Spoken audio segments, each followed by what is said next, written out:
mga kabutcher. Meron pala tayong ano ngayon, trabaho na naman. Ito yung ano, beef topside.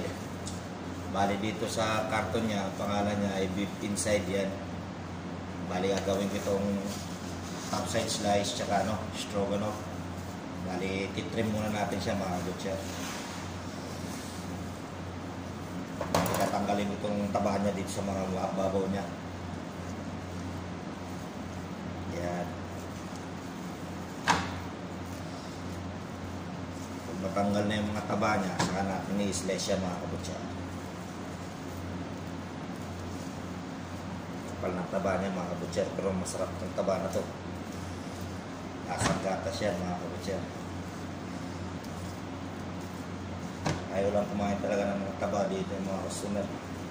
Tayo mga Pilipino lang kumakain talaga ng taba. Mahilig sa taba. Kaya babakbakin natin ito yung pinakaibabaw niya ng taba.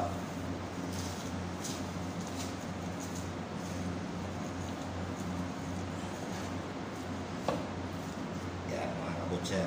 Sa mga nagtatanong pala, yung taba kung saan namin nilalagay, nahalo namin niya sa giniling, hinahalo sa burger at sausage para mas malasa yung mga marinated item mga kabutcher. Kaya walang tapon mga kabutcher.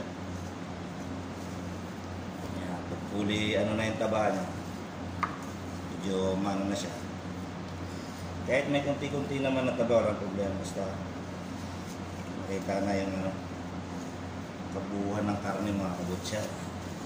Bali titrim din natin dito sa ibabaw niya. Ayan. Ayan. Bali ganyan ang magiging itsura niya mga kabutcher. Medyo mano na. Mag-i-slice tayo. Ayan. Slice tayo ng mga half inch lang mga kabutcher.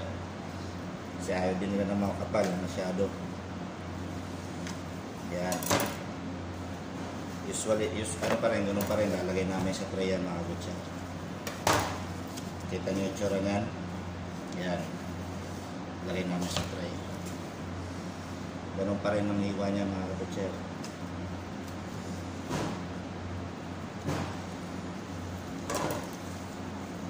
Bali ito mahaba siya. Bali gagawin ko itong dalawa mga kabutcher. Ronaldo video dali ka? Don't disturb. Yan, ganyan yung tsura mga kabutcher. Yan, balikan niya yung itsura niya. Kuha pa tayo ng isa.